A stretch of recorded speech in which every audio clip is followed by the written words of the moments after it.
तो चलिए स्टूडेंट, लेकर आया हूँ एक और इंटरेस्टिंग वीडियो जिसके अंदर हम डिस्कस करने वाले हैं एक्टिविटी 2.10। प्रीवियस एक्टिविटी के अंदर हमने ये डिस्कस किया था कि किस तरीके से एसिड और बेस वाटर की प्रेजेंस में डिसोशिएट होते हैं। नाउ ये जो एक्टिविटी है हमारी आज की, इस पर्टिकुलर एक्टिविटी में बताया गया है कि ये जो डिसोशिएशन होता है इससे टेम्परेचर के ऊपर क्या इम्पैक्ट होता है। तो ये पर्टिकुलर जो एक्टिविटी है ये टारगेट करती है कि टेम्परेचर के अंदर क्या चेंजेस हमें देखने को मिलेंगे जब हम किसी एसिड को या किसी बेस को वाटर के अंदर ऐड करेंगे। तो सबसे पहले एक्टिविटी को रीड करते हैं और बात करते हैं कि क्या कुछ ऑब्जर्वेशन हमें इसमें देखने को मिलेंगे। Take about 10 ml of water in a beaker and then add few drops of concentrated sulfuric acid to it and swell the beaker slowly. Now student, यहाँ पर आपको दिख रहा है कि हमारे पास में दो जो है रिएक्टेंट मिल चुके हैं। एक है वाटर और दूसरा है हमारे पास में कंसंट्रेटेड सल्फ्यूरिक एसिड। ये दोनों चीजें हमारे पास में एज अ रिएक्टेंट अवेलेबल है। नाउ इन दोनों रिएक्टेंट्स को आपस में केमिकली रिएक्ट करवाना है और देखना है कि क्या प्रोडक्ट हमें देखने को मिलेंगे। देन फिर आगे कहा गया है touch the base of the beaker, is there a change in the temperature. इन सभी की बातें हम आगे करेंगे। सबसे पहले हम रिएक्टेंट्स की बात करते हैं, केमिकल रिएक्शन की बात करते हैं। तो देखिए यहाँ पर जो दो रिएक्टेंट हमारे पास में है वो मैंने यहाँ पर लिखा है, सल्फ्यूरिक एसिड हमारे पास में है और हमारे पास में वाटर है। नाउ स्टूडेंट, आप गैस करो, अज्यूम करो कि जब हम इन दोनों रिएक्टेंट्स को मिलाएंगे तो क्या होगा। जिन बच्चों ने प्रीवियस एक्टिविटी देखी है उन्हें पता है कि यहाँ पर जो हमारा सल्फ्यूरिक एसिड है ये डिसोशिएट होगा, इसके जो आयंस हैं वो टूटेंगे। आयंस का मतलब होता है कि ये एक आयोनिक कंपाउंड है, तो जिस आयन से ये बना है वो जो है हमें देखने को मिलेंगे। तो यहाँ पर आप स्टूडेंट नोट करोगे कि ये जो सल्फ्यूरिक एसिड है ये ब्रेक डाउन होगा H प्लस आयन में और HSO4 माइनस आयन के अंदर। ठीक है, तो इस तरीके से हमें यहाँ पर आयंस जो है वो देखने को मिलेंगे। अगर प्रोडक्ट साइड में मैं लिखना चाहूँ तो प्रोडक्ट साइड में मैं लिखता हूँ H प्लस आयन देखने को मिलेगा, साथ में हमें HSO4 माइनस आयन देखने को मिलेगा और वाटर जो है वो हमारा जो है देखने को मिलेगा। बट यहाँ पर स्टूडेंट एक कैच है, और कैच ये है कि ये जो आप देख पा रहे हैं H प्लस, इसे हम बोलते हैं हाइड्रोजन आयन। ये हाइड्रोजन आयन अकेला नेचर के अंदर एग्जिस्ट नहीं कर सकता, क्योंकि ये इनकेपेबल है सिंगल सोलोली एग्जिस्ट करने में, अकेला ही एग्जिस्ट नहीं कर पाएगा। तो यहाँ पर ये क्या करता है, ये जो हाइड्रोजन का आयन है ये वाटर के मॉलिक्यूल के साथ जाकर के ऐड हो जाता है। तो जब ये ऐड होता है तो स्टूडेंट यहाँ पर हमें देखने को मिलता है इन दोनों का जो एडिशन होगा उससे हमें एक H3O minus O plus ion जो है हमें देखने को मिलता है, जिसे हम हाइड्रोनियम आयन के नाम से जानते हैं। हाइड्रोनियम आयन के बारे में हमने लास्ट एक्टिविटी के अंदर भी डिस्कस किया है। तो जिन बच्चों को इसके बारे में और ज्यादा जानना है, डिस्क्रिप्शन के अंदर प्रीवियस एक्टिविटी का लिंक है, वहां से आप उसे एक्सेस कर सकते हैं। तो स्टूडेंट, अगर मैं ओवरऑल जो प्रोडक्ट हमारे निकलेंगे उनकी अगर मैं आपको बात करूं तो हमारे ओवरऑल प्रोडक्ट क्या निकलेंगे, हम देखेंगे कि जब सल्फ्यूरिक एसिड वाटर के अंदर ऐड होगा तो हमारे पास में एक हाइड्रोनियम आयन हमें देखने को मिलेगा, साथ में ही हाइड्रोजन सल्फेट का आयन हमें देखने को मिलेगा। इस तरीके से जो है डिसोसिएशन हमारा होगा और हम लिख सकते हैं कि an acid ionise and gives hydrogen ion when dissolved in water. A hydrogen ion cannot exist its own, so it combines with the water molecule to form hydronium ion. ये hydronium ion H3O प्लस का बनना, और ये कैसे बना इसके बारे में मैंने आपको प्रीवियस स्लाइड के अंदर समझाया। तो बेटा ये सारी बात हुई केमिकल रिएक्शन की, बट यहाँ पर हमारा मेन मोटिव केमिकल रिएक्शन को समझना नहीं है, क्योंकि वो हमें प्रीवियस एक्टिविटी में भी बताया गया है। यहाँ पर हमें ये देखना है कि ये जो डिसोसिएशन हुआ है, हाइड्रोनियम आयन बना है, इस हाइड्रोनियम आयन के बनने से, डिसोसिएशन होने से टेम्परेचर के ऊपर क्या इम्पैक्ट आया। तो बेटा यहाँ पर एक और चीज मैं ऐड करूंगा कि टेम्परेचर के ऊपर क्या ऐड आया, तो यहाँ पर एक चीज हमें और मिलेगी जो होगी हीट, और ये जो हीट है ये हमें एज अ प्रोडक्ट साइड देखने को मिलेगी। और इसलिए हम ये कहेंगे कि जब सल्फ्यूरिक एसिड डिसोशिएट होगा तो काफी ज्यादा हीट जो है वो हमें देखने को मिलेगी विथ दीज आयंस।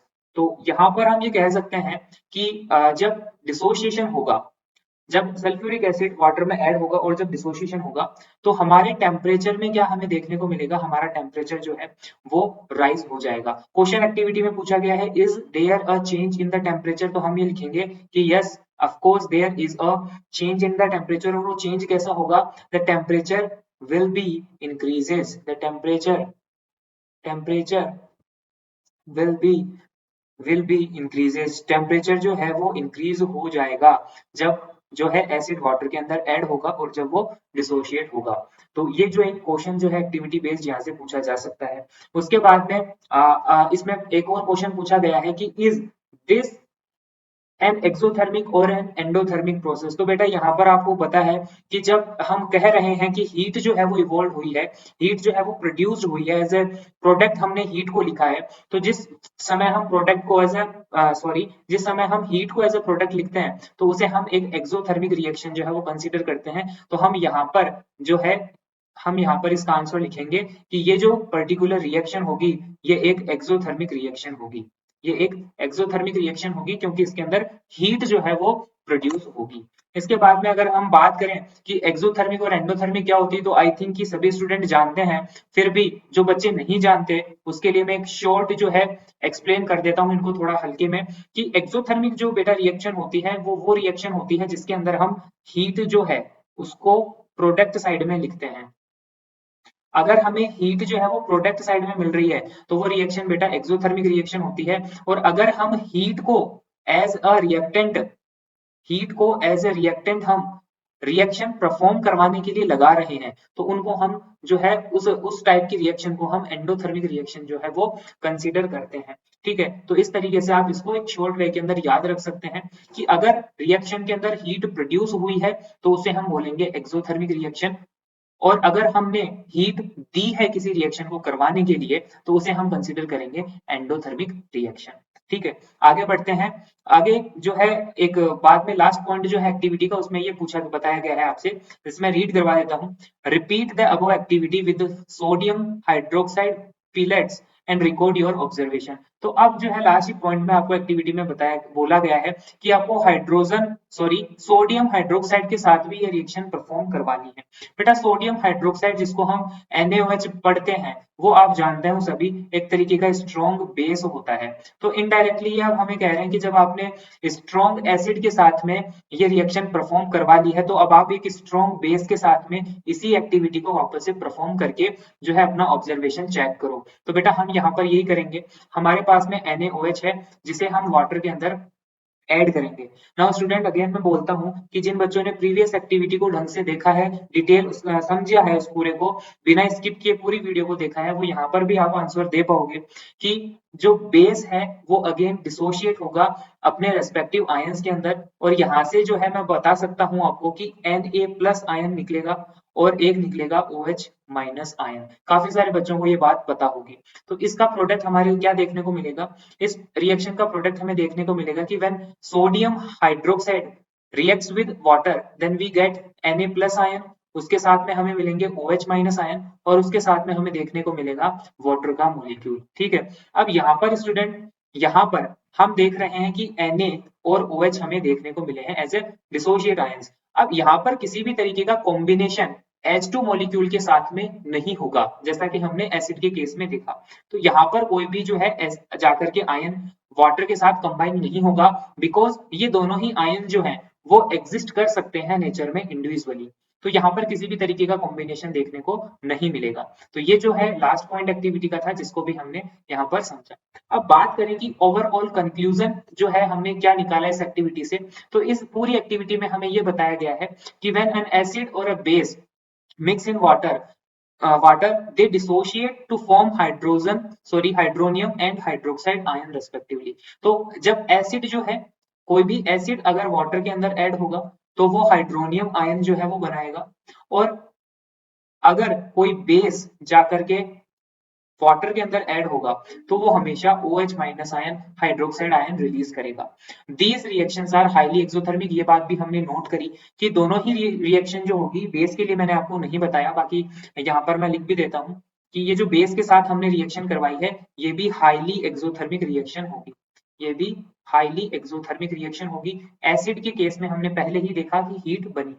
तो जो कंक्लूजन हमारा निकल करके आया वीडियो के एंड में वो ये निकल करके आया कि एसिड और बेस जब वाटर के साथ रिएक्ट करेंगे तो वो हाइड्रोनियम आयन और हाइड्रोक्साइड आयन बनाएंगे रेस्पेक्टिवली। साथ ही ये जो रिएक्शन होगी वो हाईली एक्सोथर्मिक रिएक्शन कंसीडर की जाएगी। अगर आप यहाँ तक वीडियो में बने थे तो कुछ एडिशनल इन्फॉर्मेशन आपके लिए, जैसे कि जब हम एसिड और बेस को वाटर के अंदर मिक्स कर रहे होते हैं तो इनडायरेक्टली हम जो आयंस हैं इनका कंसंट्रेशन डिक्रीज कर रहे होते हैं, और OH माइनस और H plus ion, hydronium ion और हाइड्रोक्साइड आयन का कंसंट्रेशन डिक्रीज जब हम करते हैं तो उस पर्टिकुलर एसिड और बेस को हम वीक बना रहे होते हैं, और इस प्रोसेस को बेटा कहा जाता है आपका डाइल्यूशन प्रोसेस, जिसके अंदर हम ये भी बोलते हैं कभी कभी, इसको हम इस तरीके से भी डिफाइन करते हैं कि मैक्सिमाइज द सॉल्वेंट और मिनिमाइज द सोल्यूट।